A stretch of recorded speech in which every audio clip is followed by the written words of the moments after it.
This is a training video about how to use the intervention lessons aligned with the Universal Screener and Progress Monitoring for 3rd and 4th grades. At this point, you have probably administered the Universal Screener to all your learners, which was the E-star. You've recorded your scores on an intervention tracking sheet, and you've identified your learners who are at risk in your classroom. And now you may be asking, what do I do with that data and information, and how do I help my learners who are struggling and who may be identified as Tier 2 or Tier 3 learners? If you will remember from the first training video about the Universal Screener, we talked about the overview flowchart that you can find in the Intervention Services public folder when you go to RtI 2 and then Math, 3rd through 4th grade. And then the first document that you find is the overview flowchart. I have it opened here and already downloaded so that we could zoom in and see it a little bit better.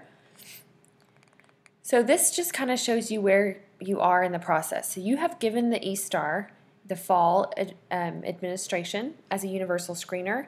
You've identified your learners as at risk or not as at risk, or maybe ones that you're just closely monitoring. You're providing high quality instruction, including small groups, and you're monitoring their progress. If they are at risk, you're collecting 4 data points that demonstrate an area of deficit. Try to collect data points that are varied, so you may do something like a classroom assessment or something a little bit more informal, such as an observation or maybe notes from working with a child in a small group. But just make sure that you are looking at that area of deficit that came up in the Universal Screener and that is connected to numeracy.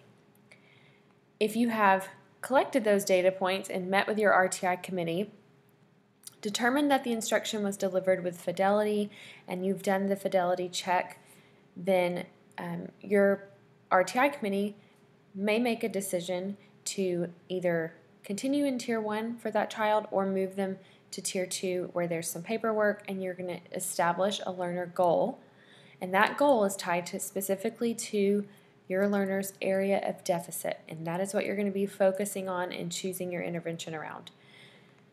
The intervention lessons that we're about to look at are delivered in small group for an additional 60 minutes, and you will progress monitor every 2 weeks with an assessment that is very much aligned to the intervention lessons.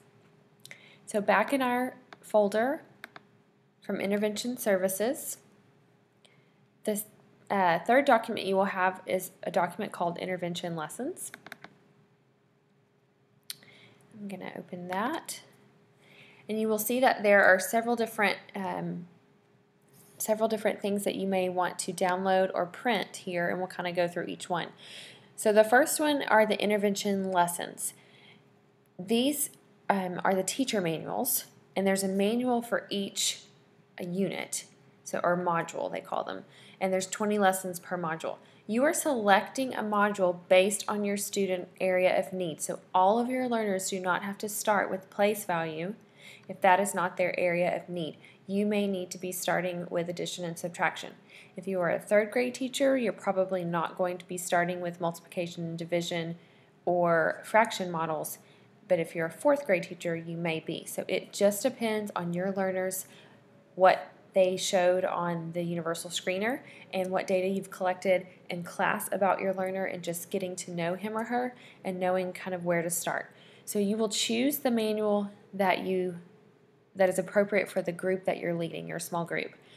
You don't have to print this. You can download it to your iPad and use it during small group intervention time. You can print it if you would like, but I would suggest only printing the specific manual and not all of them until you see what you need. In the teacher lesson booklet or the intervention manual, you will have a guide for all of the lessons. So it should tell you about how long the lesson should take. And of course that depends on your learners, but it gives you an idea. It tells you the objective, the vocabulary, and any materials that you will need. If it says teacher masters, we'll look at those in a minute of where to find that, as well as student booklet. You're looking at a lesson here that is about place value, and you can see that it's pretty scripted. It'll tell you examples to use and questions to ask with your learners. There's some modeled practice that you will go through. And then at the end of the lesson, there's also some independent practice time. And then it continues on to the next lesson. So it's very much laid out for you to follow with your learners in small group. If we look at the student booklets, you will again choose the appropriate one to match whatever the learner need and goal is. And these you will want to print so that they can write on them, unless you download them to an iPad and have them use a whiteboard app or something like that. But you may want to keep these as documentation, so you may want to print it. So you'll have your modeled practice, your practice that you'll do together, and then you'll have your independent practice. These you'll see a blank out of 5. There's not the same number on every independent practice, but you would just write the number correct out of the total number that there are.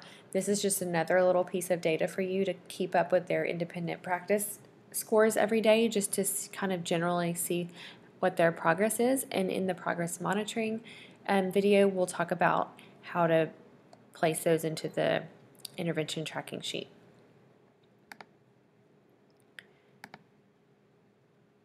The teacher display masters, you can also download these to your teacher iPad if you're sitting in a small group and want to show them to the learners that way. If these pages are needed, they will be listed in the material section, and it'll say teacher masters. So some of them you may need, some you may not. So again, I wouldn't print the entire booklet. I would just go through and see what you need, and only print the pages that you need, because these also contain all of the modeled practice, guided practice, and independent practice pages and the answer keys. And so those are already in the student booklet, so if you print them, you'll really just be printing a repeat of some of those pages. The intervention tracking sheet is listed here. We're not going to go into it in this video, but we're going to talk about it in the next video about your progress monitoring. But just to note that this is the same intervention tracking sheet that you already downloaded from your universal screener. So you should not need to download this again. You should just be able to locate that file on your computer that you saved, so that you're entering the scores along the way into that same spreadsheet. One other thing to note about the intervention lessons: whatever topic you choose, place value, addition, subtraction, multiplication, whichever one you choose, there is a pre-test to give the learners before you start doing the intervention lessons. That will be talked about in the next video for progress monitoring. But just know that you'll give a pre-test, then you will do the intervention lessons with the learners. Halfway through, you'll give another assessment, and then you will do a post-test. And that's how you're going to track your progress monitoring. So make sure you watch the next video about the progress monitoring and how that's aligned and linked to the intervention lessons. We hope that these will provide you with a good resource of things to do with your learners in small group. If you are a third grade teacher and you have learners who are in need of some intervention that is not here, that maybe comes before some of the stuff in these lessons, you can talk to us about that. But you can also go back and look at the kindergarten through 2nd lessons there and may be able to pull some things from that as well. So if you come across that kind of a need, just let us know, and we are here to help.